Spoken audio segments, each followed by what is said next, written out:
Hey, hey, hey, hey. This is a message. This is a message. Hallelujah. Yes. Amen, Lord.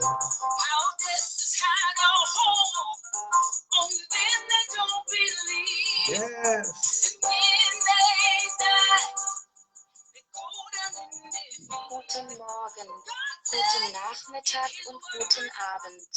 Willkommen in Yahuwah Jaschuas Gebetshaus. Ich bin dein Lehrer, Ausbilder, Watchman Michael Lewis. Yeah, in other words, what they saying, good morning, good afternoon, good evening. Welcome to Yahuwah Yeshua's house of prayer. I am your instructor, teacher, watchman, Michael Lewis. Vielen Dank, dass Sie unseren Dabbat-Tages- und Abendgottesdienst über Facebook aus Deutschland einschalten. Wir freuen uns, heute das Wort Gottes zu lehren. Und hoffentlich werden Sie auch für das Zuhören gesegnet. In other words, what they said was thank you for tuning in to our Sabbath day and evening service via Facebook from Dom, Germany. We rejoice in teaching the word of Yah today, and hopefully you will be blessed for listening as well as tuning in. So let's hear the rest of this song.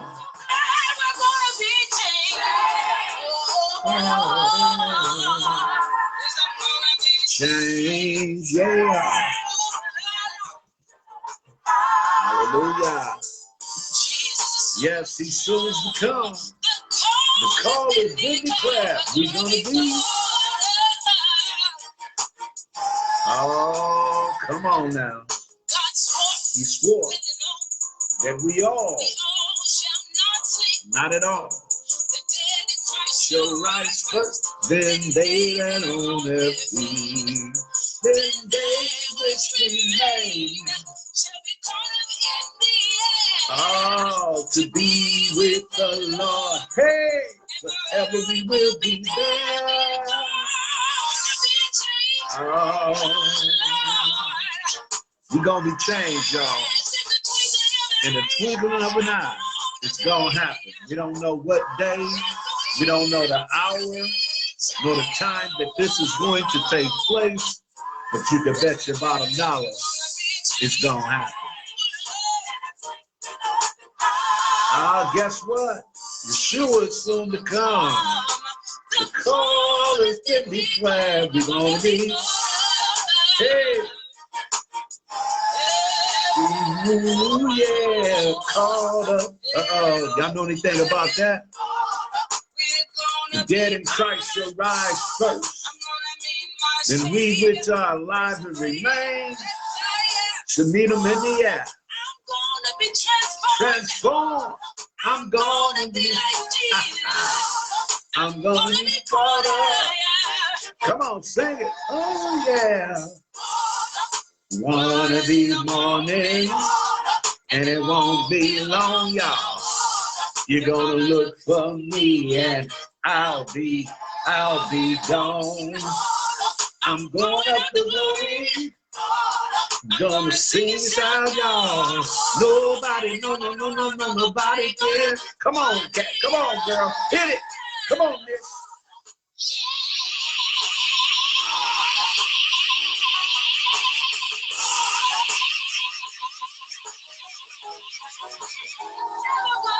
Never. Yeah. We wrote this song and recorded it back in 2011. The message is still as powerful as when it was first written. Caught up. If you can understand what the words are saying, yeah, Yeshua is soon to come. The call has been declared. We're gonna be. Oh yeah, Yeshua is soon to come. Called up.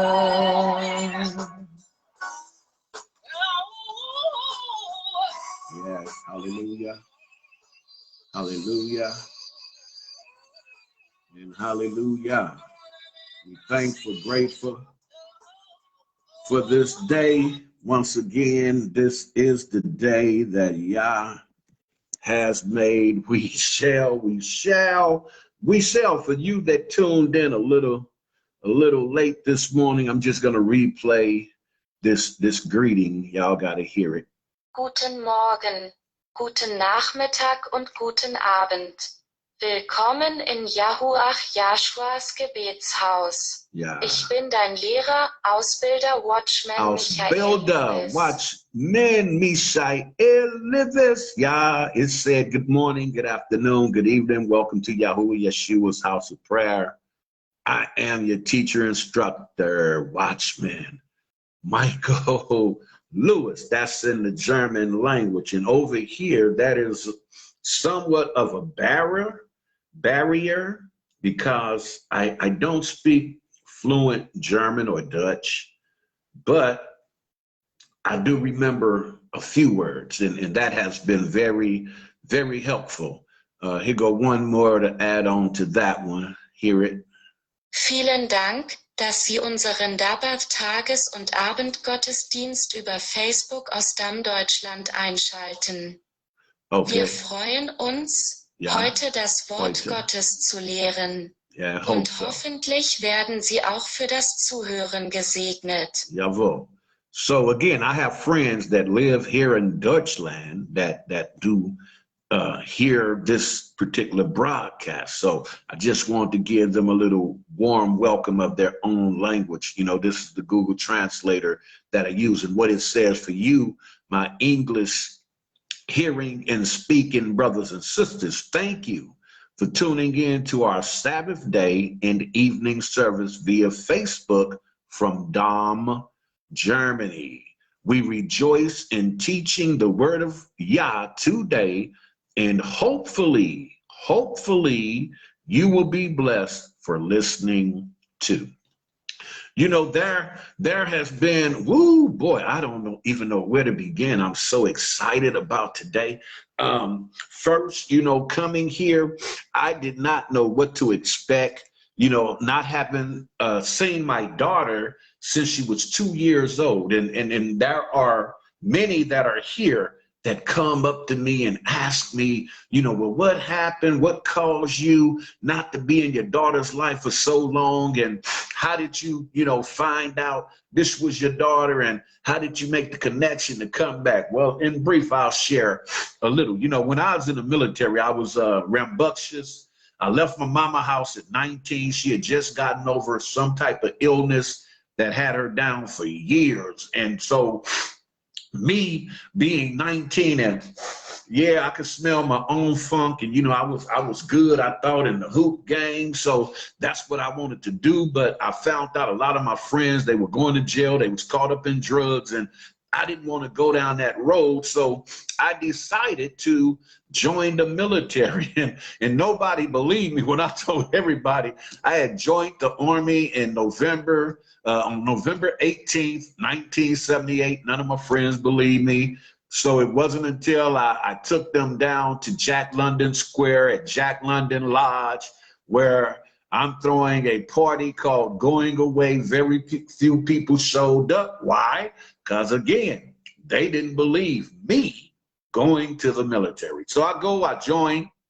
I did good.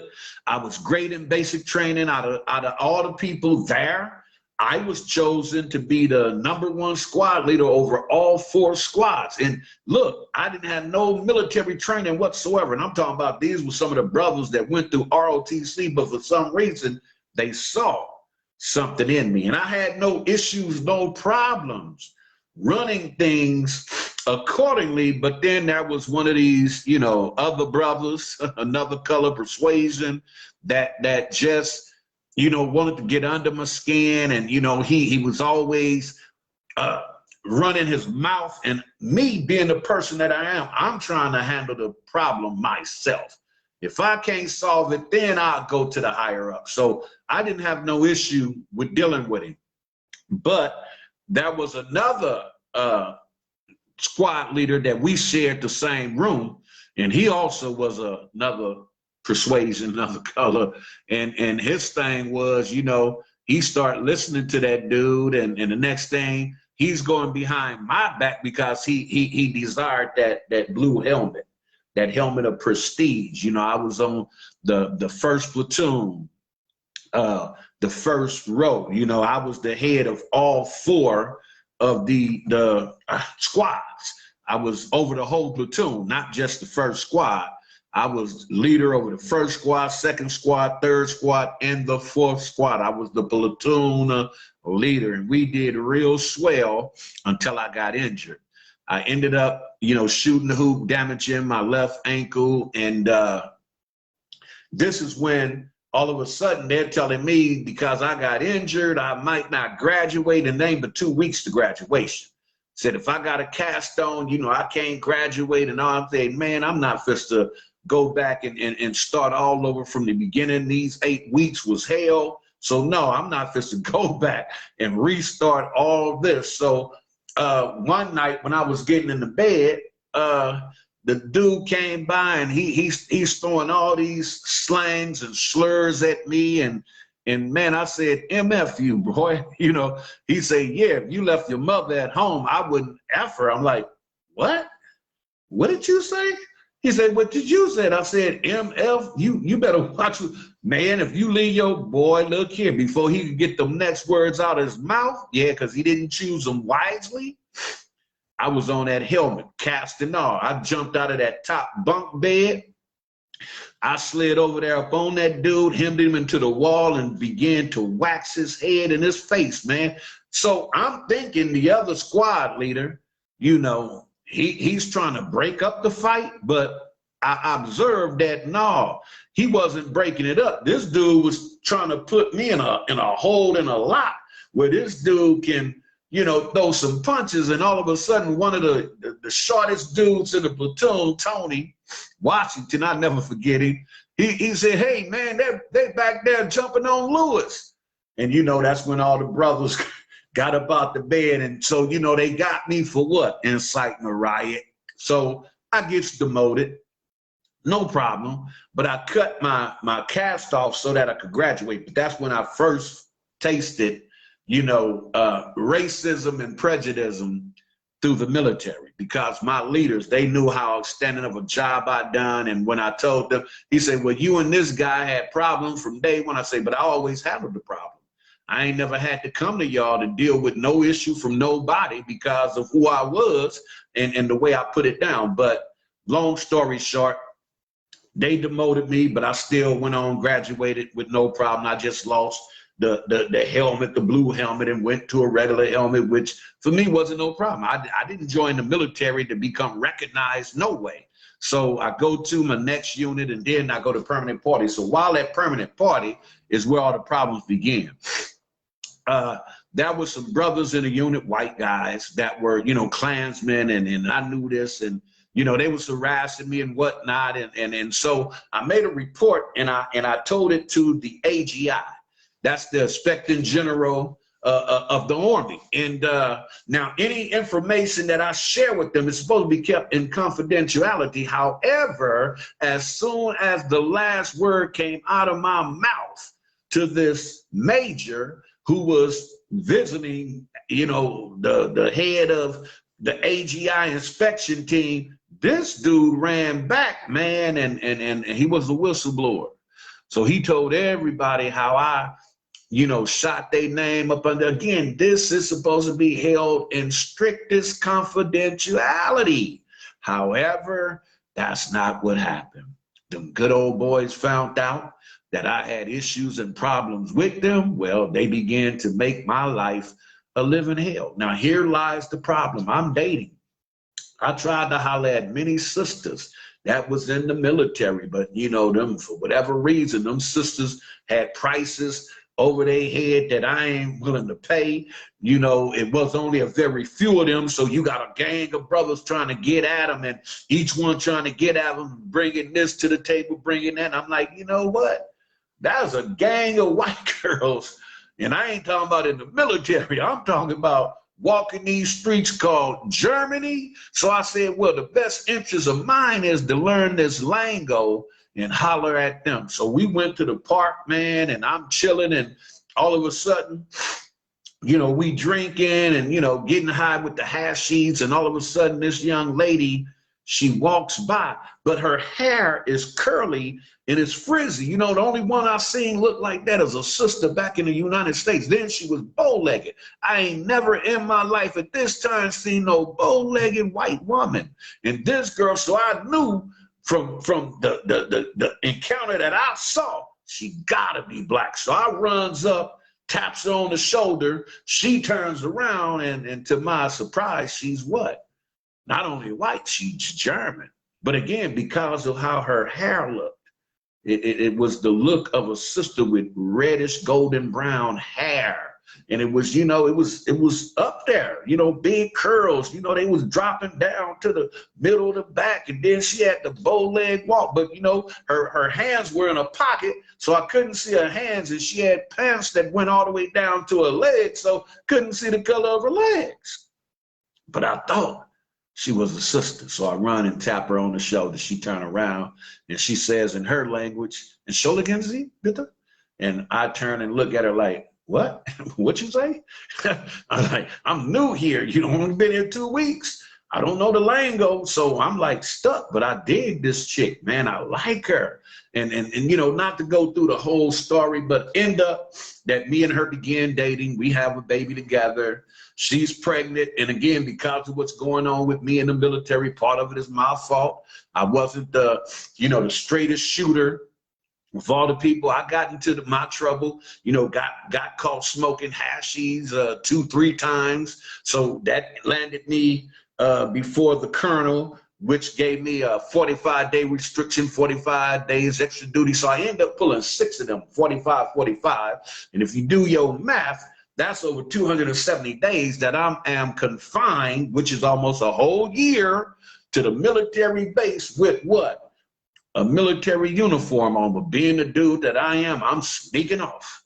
I'm still sneaking to the park. I'm still sneaking to the club. I'm still going having fun. I ain't trying to hear what they trying to tell me. Then the main problem was, again, because I was dating outside my race, it became problematic to them. They didn't like that. One of the women that I dated, her name was Simona Heider. She happened to become the queen of Aschaffenburg. Then again, there was Doris Riesego, which is my baby's mother. And there was a few others in between. Then there was, you know, we call them a German mix, war baby, Sandra Jones.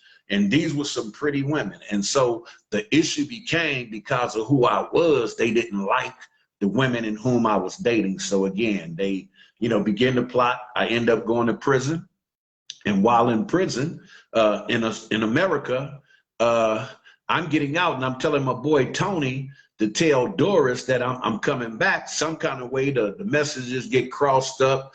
Doris don't hear from me from 5 months, from December till May. She don't hear from me, but her stomach is sticking out. So she do the next best thing. The next guy that was in line, she ends up marrying him.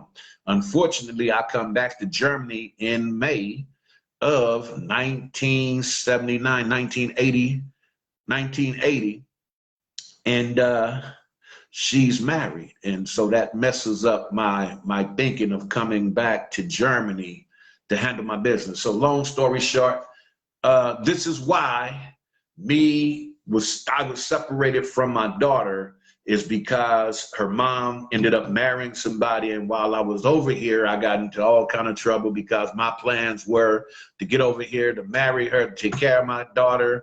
That didn't happen. So the next thing on my mind now, I'm here. I have 3 months to be legal, but I don't want to go back. I want to stay. So I end up, you know, doing stuff on the black market, selling stuff, selling cigarettes, alcohol, what else? The hashies, you know, selling to the military, getting stuff from the military, selling it to the Germans. This was my way of survival. Unfortunately, there was couple of people not liking my activity and what I was doing. So they reported me to the Police Eye, and for 2 years I began to run, and I got tired of running. So I come back to Aschaffenburg after leaving France, Switzerland, going up toward, what was that? I think Berlin, Regensburg, can't remember, Hohenfeld, and a few other cities in between, you know, to get a stamp on my visa, so I could be in the city for 3 more months, 3 more months, 3 more months, 3 more months, you know. And again, I got tired, so I went to the club, and here they walk in, and yeah, you under arrest, let's go. So they sent me to jail in Germany, and from there, I praised and asked the Father, you know, get me out of here. You know, I wasn't thinking about him while I was out of prison, but now that I'm locked up in this German prison, oh yeah.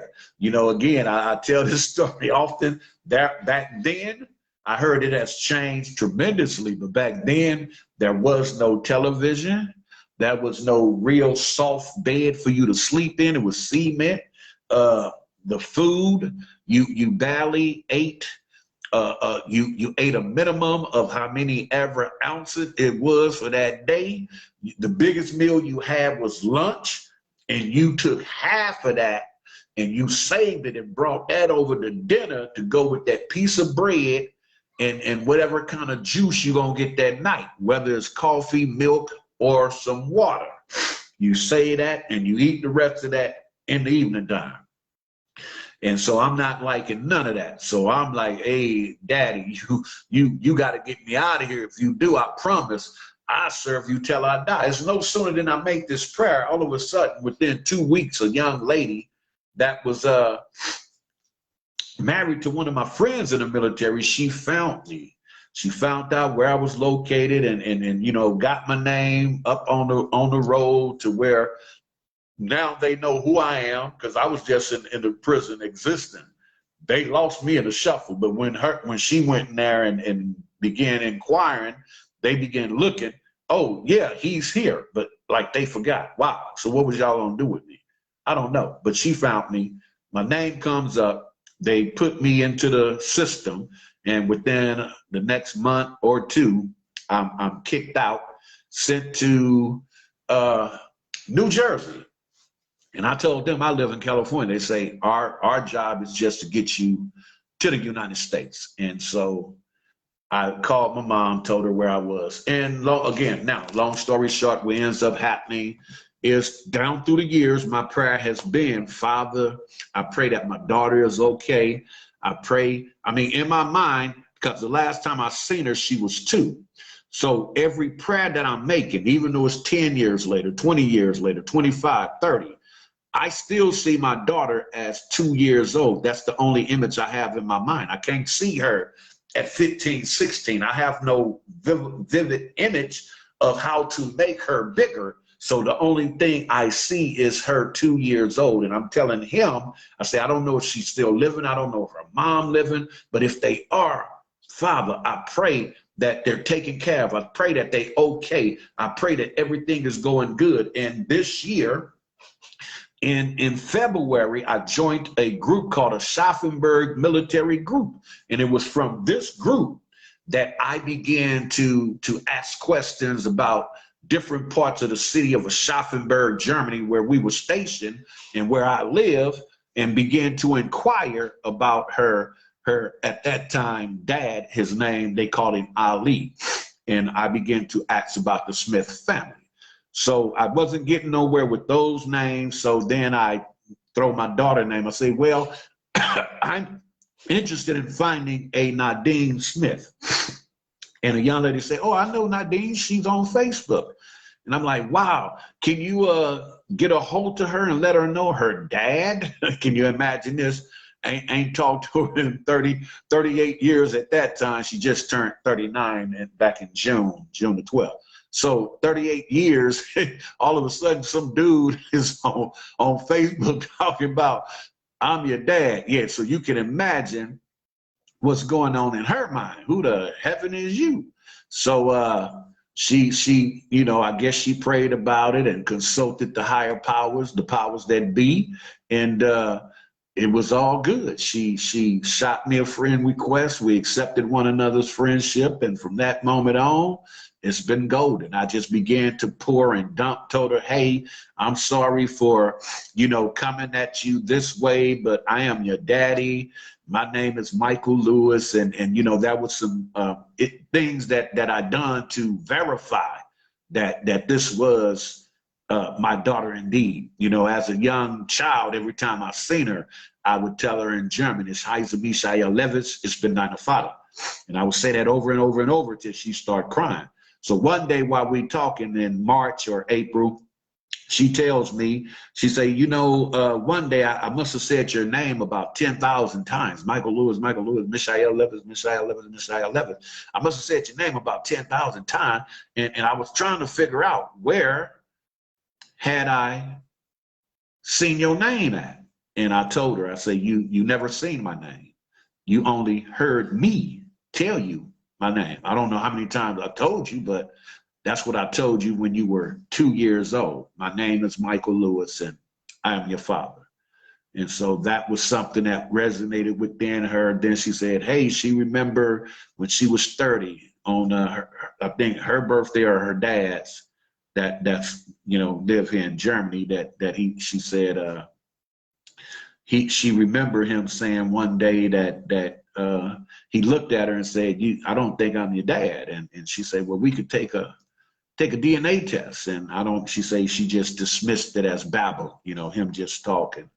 But yeah, true enough, in April, we took the DNA test, and by Mother's Day, I got the shock of my life. Mother's Day their time, but like today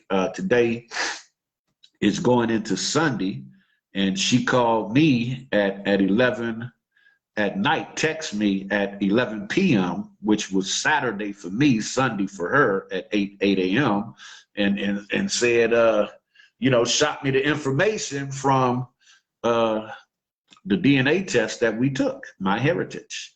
And I was scared because I didn't know what it was going to say. I mean, I'm believing all these years that she was my daughter.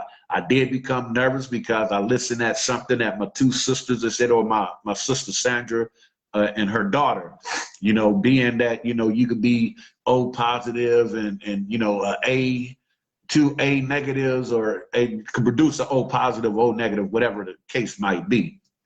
Me and my daughter was both O positive. So when they said that, a little shot of doubt did come in for a second, but I began shaking my dome and say, no, that's my daughter. That's my daughter. So I went back to faith and believing.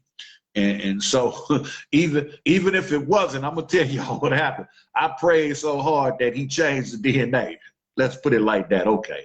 No, but yeah, I prayed hard. I prayed and I prayed because that's what I was told by her mom, out of her mom's mouth when she got pregnant, that I was the father. That's what I believed. That's what brought me back over here to Germany, believing that I was the father. Now, going back to America, my dome was all messed up because of the life that I began living over here in Germany, a very rambunctious life. I mean, there was no God in my life whatsoever. I was doing just about anything that I could do to survive, except giving my body. No, we ain't getting into that. Ain't no booty busting, none of that. Everything I did was legal according to them.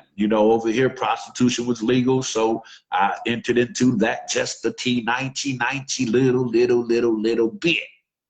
Other than that, it was the selling of the hashish and the black market of the alcohol and the cigarettes. I didn't go no further than that. That's high, it's crime that I would go. And unfortunately for my two friends, they went a little further and they ended up killing somebody. And that's how I lost contact with my daughter when they kicked me out of Germany. My friend Tony ends up going to prison. And there's no more contact between me, him, Doris, or anybody. And so for those next 29, 30 years, I'm in the dark. But that was my always my prayer. So what am I alluding to is that the Father heard my cry. Now watch this, y'all. This is what I want to get to. And one of the prayers that I prayed to him was the well-being of my family and for them to know him. Well, I come to find out when I got here that my daughter has been in a Bible study with a young lady, Godolpha.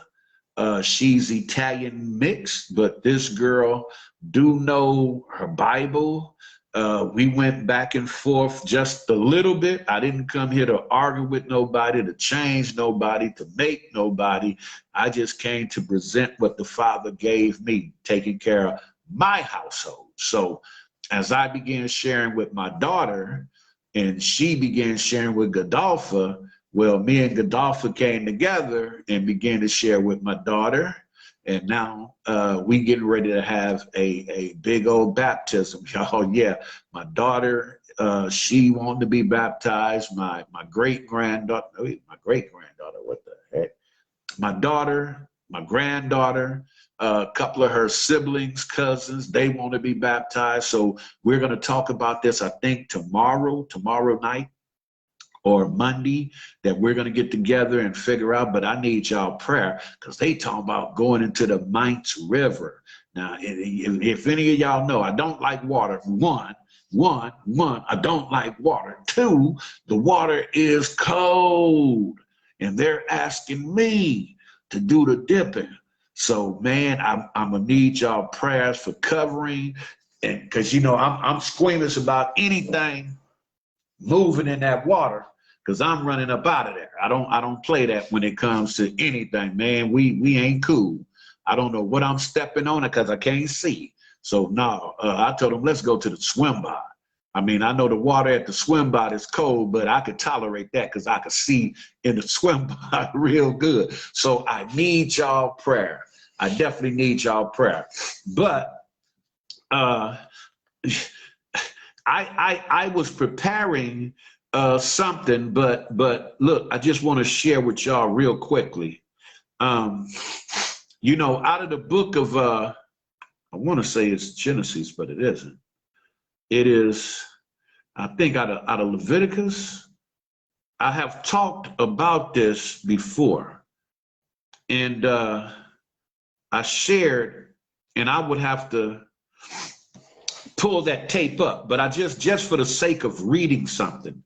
And I'm gonna tell you why. In the book of Numbers, in the book of Numbers, the 15th chapter, right? Now, coming over here and dealing with the language barrier, I'm hearing so many. One of the brothers that I'm dealing with, he's Turkish, but he speaks English a little. Then I'm dealing with the German language. And then there's Godolpha. She speaks German and Italian. Then my daughter's boyfriend, if I'm not mistaken, he's the same. Italian, German, and not Brazilian. I don't want to call him the wrong one. Filipino. But coming over here and, man, getting this, I want to read this. You know, I taught this class months ago, and I'm going to go back and find the tape. But I told y'all in Numbers 15 and 16, it says, one law and one manner shall be for you and for the stranger that sojourneth with you. Well, the young lady named Godolpha, she holds on to that so dear. And I'm like, wow, this is such a blessing to come over here to hear that this young lady gravitate to this one. So she's saying, look, she have encountered people that claim to be Christians and, you know, other denominations, but she say, look, I don't care what denomination you is. When God wrote the laws, he wrote the law for everybody. One law for everybody. So that means no matter what denomination that you gravitate to, that you want to hold on to, when you go back to the books of the law, they're unchangeable. that word that the Father gave to Abraham, that covenant he made with Abraham, that he reestablished in Isaac, and it was confirmed through Jacob that he became the father of the 12 tribes, making him a nation of people. These are Yah's chosen people. Through it, out of the 12, came Judah, which is where the lion comes out of, who is our big brother, Yeshua HaMashiach, Jesus called the Christ. This is where he walked on the face of the earth in the power and the authority of his father, Yahuwah. You call it God. And he told you when he came down here, he said, I come not but to do the will of him that sent me. He said he didn't come down to do his own thing like most of us would have got caught up in pride and in our own comfort of thinking. We would have said, hey, because I am who I am. No, that's not what he done. He stayed humble. He stayed lowly. He didn't make himself a no reputation. Matter of fact, he didn't even want the fame that came with it. He kept telling people, don't tell nobody. But we can't wait. Go tell your friends that go tell your mama, go tell your daddy that go tell, we can't wait to signify who we are. But he said, don't go out and tell nobody who did this. He was doing that for a reason. He made himself a no reputation. And yet being found in the fashion of a man, he humbled himself and became obedient even unto the death of the cross. And then he told you, he said, I come not to destroy the law of the prophets. I'm not here to take away nothing that the law represented. I'm not going against the words that the prophets said unto you. Matter of fact, I'm not here to destroy them. I'm fulfilling what they didn't warn you about.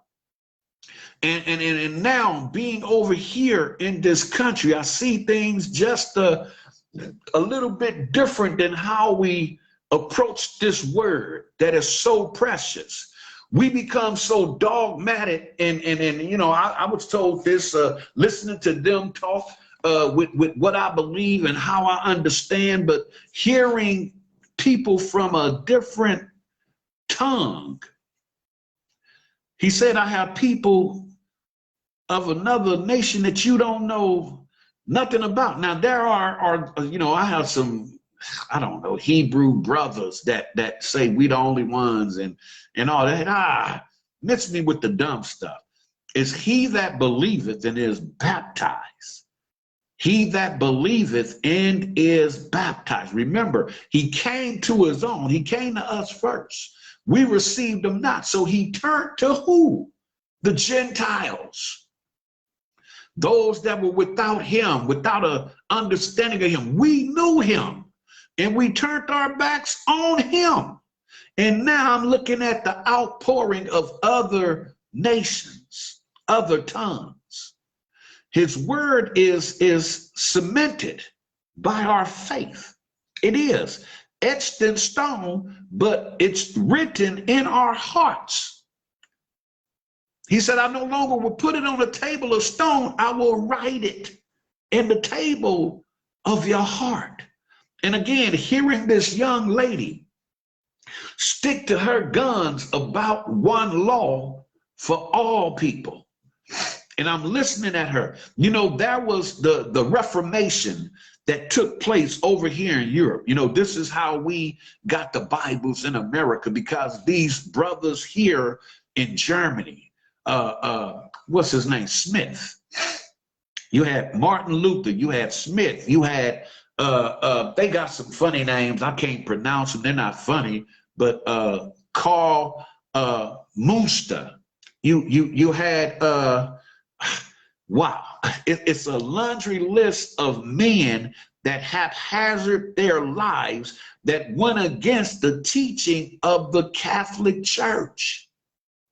Do you understand what that? No. You really don't have a clue. See, us living in America, we're shielded we protected from a whole lot of stuff that goes on over on this side of the land because it's where we're situated and seated.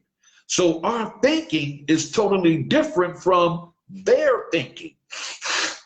But they were under the guise and the rule of the Catholic Church more than us. Now, yeah, the Catholic Church hand has finally reached into America, but here they didn't have a choice.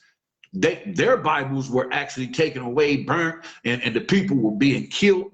Yeah, you go back and read some of this stuff about the history of the Reformation of the church, dealing with Martin Luther again.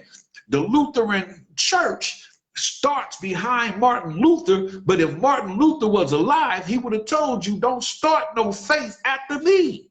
But we are finite people, that whoever the person is, we make them great. Then you got Dewey, and that's where the Bible comes from, the Dewey reigns. You got the dates. When you go and study these different Bibles, the apps of the Bible, go and look at the history behind the people that made this possible, even with the King James translation. Now, not too many of them follow here in Germany, follow the King James. Why? That's for the English speaking. And that's what King James did. He got the Bible for those that speak English. And matter of fact, it's called what? England's English. What I do with my paper? Paper time. Oh, shoot, I left it in the room. I'm feeling kind of stuff. That's one of the issues that I'm having over here with the weather. I didn't think to bring no Benadryl, but I've been dealing with it because, you know, the wind blows heavily out here, and I'm surrounded by all kind of trees and whatnot. But if you listen to what I'm saying, y'all, real clearly, when you read and you go back and study the Reformation of the churches, it's like the apostolic. There's a name. What is it? Apabaptist. Hold on, give me a second. I think I locked it in my phone. But this particular denomination or sect of believers, right? When you hear of this, it's what is it? No, I didn't put it in here. Wow, it's the name of it that just threw me. It's you know what? I got it written down on paper, but I thought I was putting it into translation because this is something that I'm going to talk about to them that's here in a couple of days. And but it's Apabaptist, APA Baptist.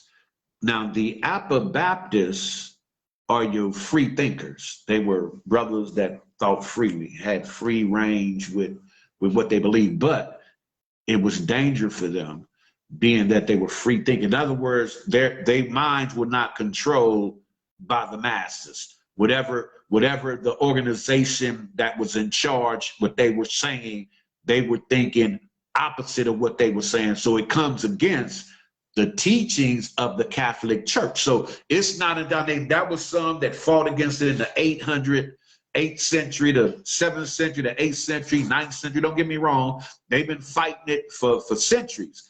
But it wasn't until the 15th, 16th century that it really became apparent that hey, this teaching coming from the Catholic Church, they went from baptismo, baptizing you, dipping you in water, to sprinkling. Then it went to as far as saying that a woman can't teach, can't preach. Only a man can be placed in a position of a pastor. They taught that what's the other one I'm trying to get at? there were so many negative things. They changed the day of worship. What, you name it, man. This is what the Catholic Church was doing. They began bringing all these idols and statutes for you to worship. So you got these free will thinkers that read some of the teachings of the apostolic faith, the doctrine that the apostles laid down. But all of a sudden, the apostolic teachings were kicked to the curb. They were not brought back into relevance till the 17th and 18th century, 1800s.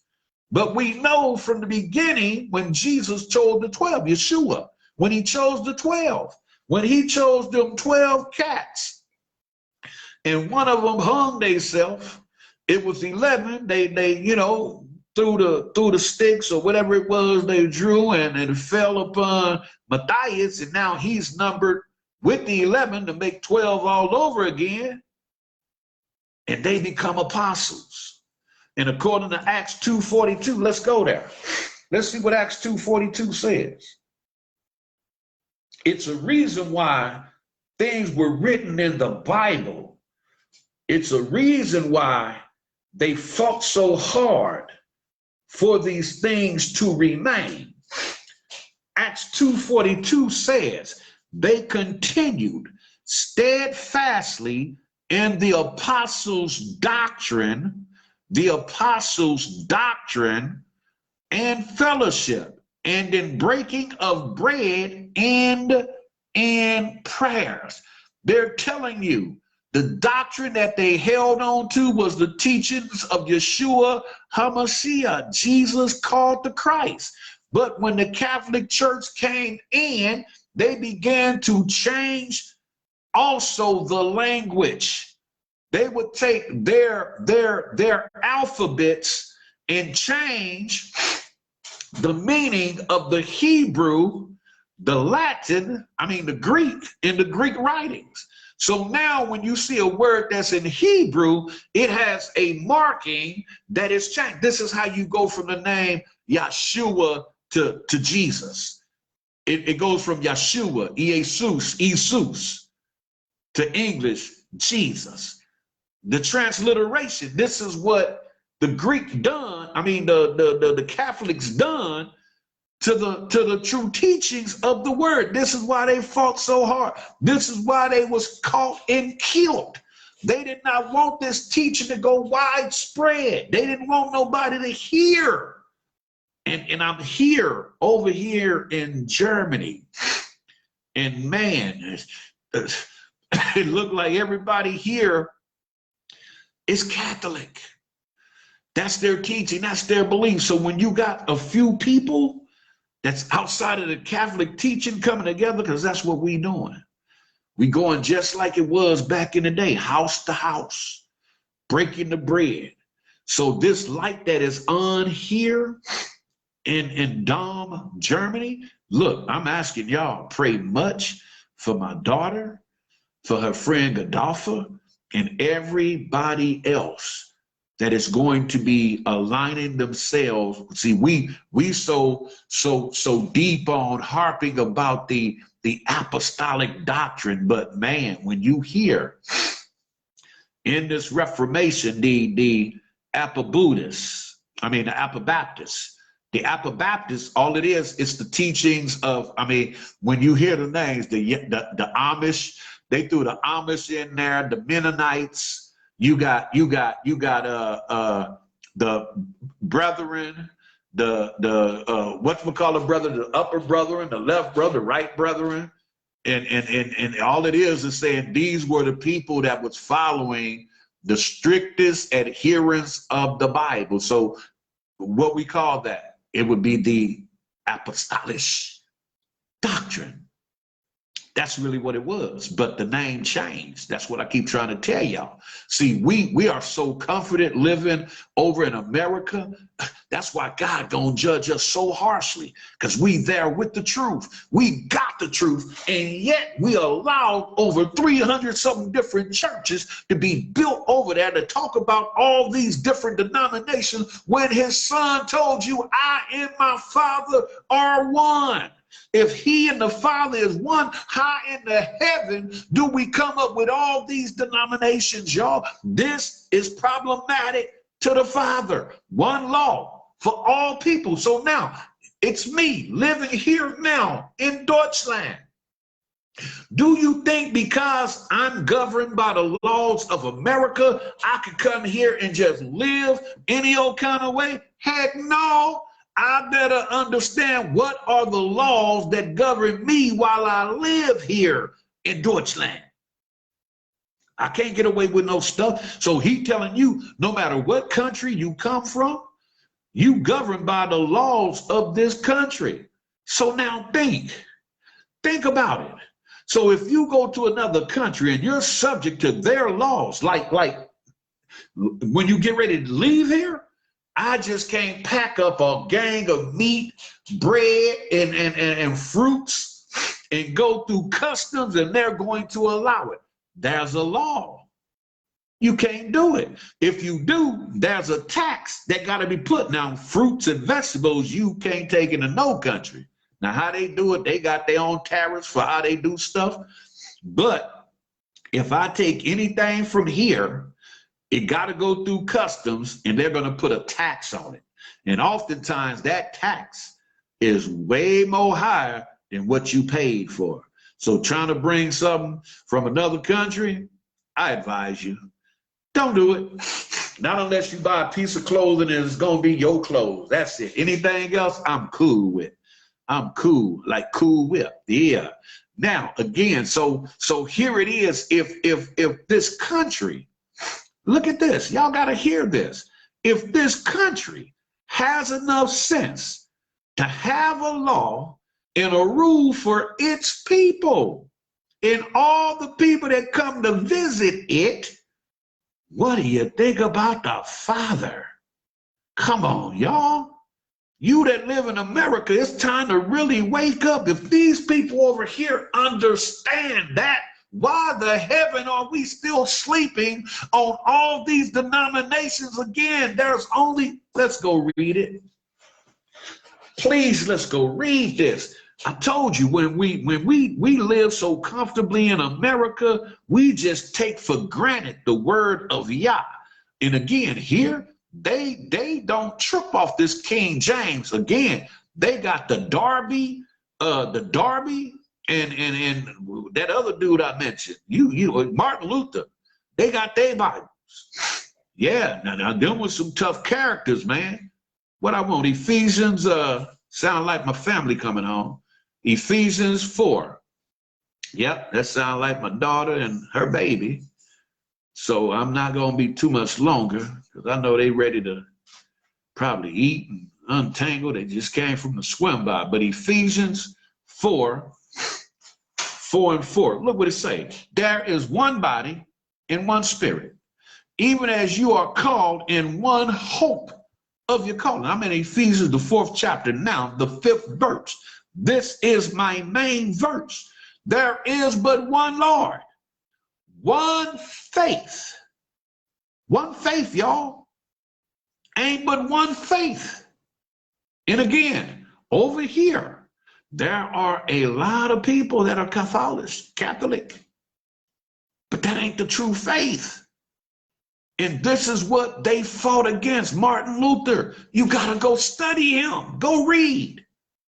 Please. It'll open up your eyes of understanding. That's why it was called the Reformation period. This is how we got the King James Bible in America, printed in 1611. Because he wanted a Bible for the English speaking and the English reading people from England. Not America. It was for England. But we glean from some of the stuff that is written in the King James Version of the Bible. Again, there's only one Lord. There's only one faith. There's only one baptism. Now, when you go back and look at, even if you look up the word baptism or baptismo, it will tell you what it means to be submerged in water, not sprinkled, not poured, but to be submerged totally under water. That's baptism. But if it ain't one Lord, who is that one Lord? Is it Yahuwah, God? Or is it Baal, the devil? It's only one. Say no man can serve two masters. You can't serve them both. You love one and hate the other, or cleave to one and despise the other. So either you're following the true teachings of Yah, or you're caught up in this fake denominational teachings. There's only one God and Father of all, who is above all, through all, and in you all. Can y'all really understand it? Do you really grasp what that means and what that says? There's only one God and Father of all. So you think your Father, creator of the heavens and the earth, he has 12 sons. From them 12 sons come all races of people. Do you think he had them going out and teaching something differently from what he wanted all of them to understand? Heaven no.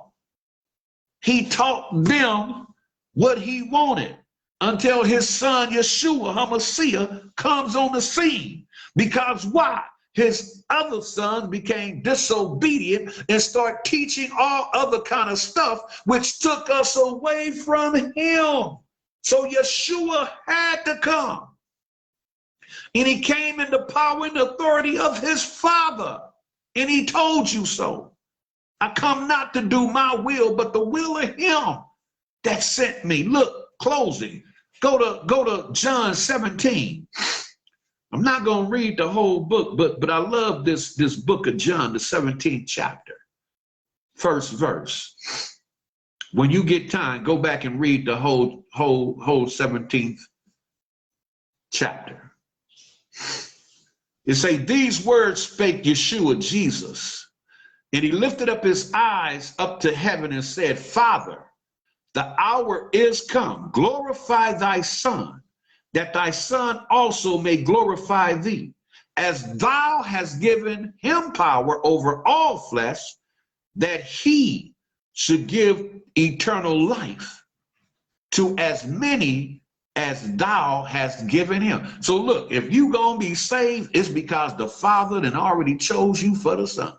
And the Son is sending out a word to you to open up your eyes of understanding to come unto him. He said, come unto me, all ye that labor and are heavy laden, and I will give you rest.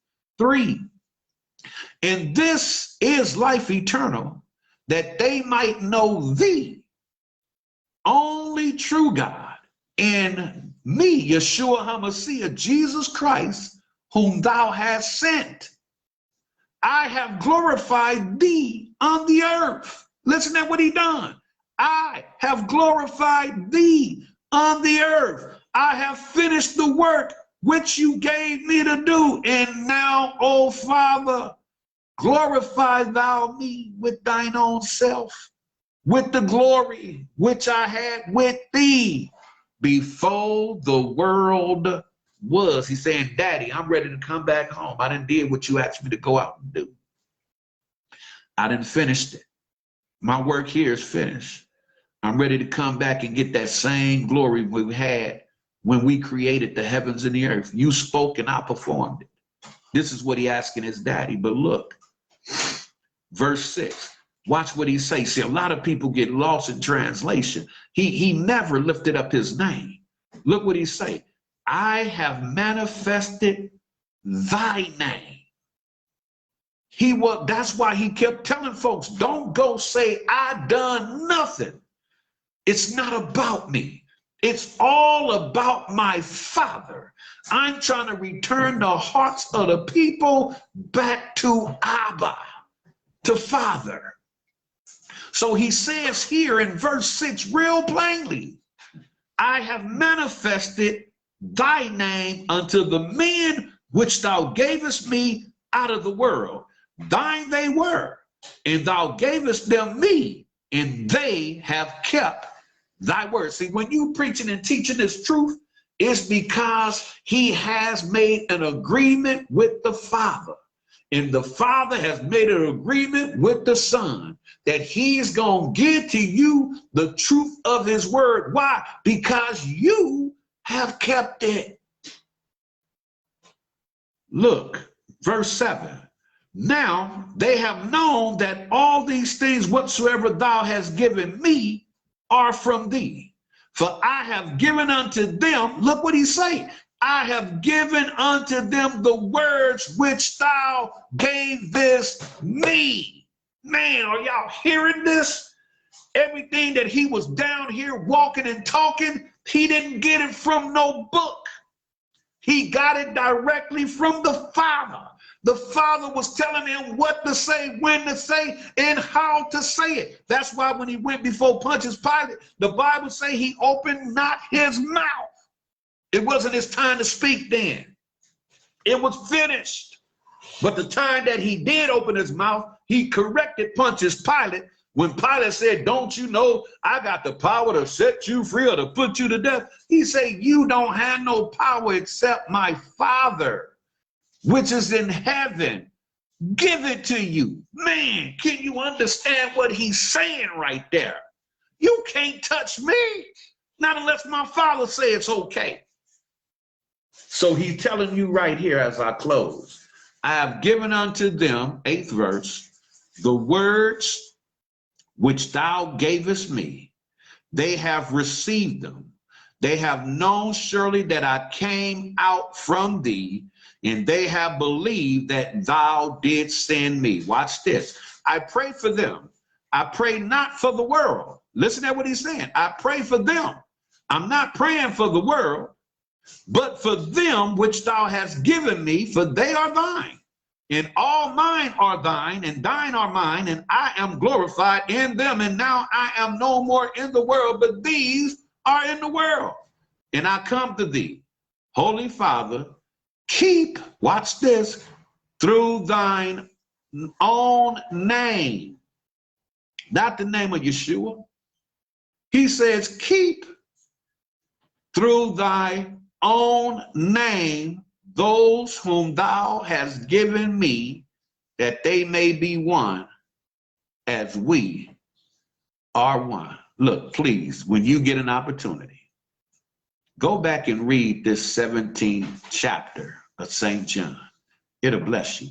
It will open up your eyes of understanding when you read it slow and you begin to pray to the Father, Abba Yah, to open up your eyes of understanding concerning this word right here, so that you can see this. Now, when they say the Lord's Prayer, this is the Lord's Prayer. Why is it the Lord's Prayer? It's the Lord that's praying. That prayer that everybody recites, Our Father which art in heaven, that's not the Lord's Prayer. That's the disciples' prayer. He was teaching the disciples how to pray. So he told them, after this manner is how you should pray. Who was he talking to? The disciples. Well, who is Yeshua? Jesus talking to right here. He's talking to his Father, Abba Yah. So this is the Lord's Prayer. Again, there's a lot of teaching that we have digested and accepted as truth, and it is not. So look what Yeshua said. Jesus said, you shall know the truth, and the truth shall make you free. Again, there's only one Lord, only one faith, only one baptism. And I tell y'all often, I'm apostolic because I believe in the apostles' doctrine. I'm Baptist because I believe being baptized in the name of Yeshua HaMashiach, Jesus Christ, for the remission of my sins. I am Catholic because I believe in universal church. I am Church of Christ because I'm a member of the body of Christ. I'm Church of God in Christ because I believe God was in Christ, reconciling the world back to himself. I'm a Muslim because I believe in total submission to one God. I am a 7-day Adventist because I believe he created the heavens and earth for 6 days. On the 7th day, he did rest. I am holy. Why? Because he is holy. Peace and love, blessings. Dear kind and gracious Father, Abba Yah, we thank you for the word that have gone forth. We thank you for those that sat in attention to hear your word. I pray, Father, Abba Yah, that this word fell upon good ground and springing up unto everlasting life. Every soul that is represented on this phone today, I pray that you continue to lead and guide, shield, and protect from hurt, harm, and danger, but most of all, keep them in the center of your will. I pray for my family worldwide without end. I pray that your will, not mine, be done from the rising of the sun, even to the going down of the same. Peace, blessings, my sisters and brothers. Enjoy your Shabbat. I know it's still early over there in America. It's high noon there. It's 9 o'clock here. So we're coming to the close of the Shabbat here, getting ready to go into Sunday. Look, I love y'all. I miss y'all. I ain't going to say can't wait to get home. That ain't true. I don't really want to go, but I know I got to go. I'm really enjoying myself here, man. I'm loving my family. I told you, my daughter is awesome. She's awesome. She in the kitchen, so I ain't going to say too much, but man, she's awesome. I wish y'all could meet her. I wish, oh boy, y'all would fall in love. I'm so serious. All of them. Her children, blessed. She's blessed. So yes, keep me in your prayer. Keep them in your prayer. Pray the will of the Father be done in all our lives. So again, enjoy your Shabbat. Peace and blessings. Shabbat shalom.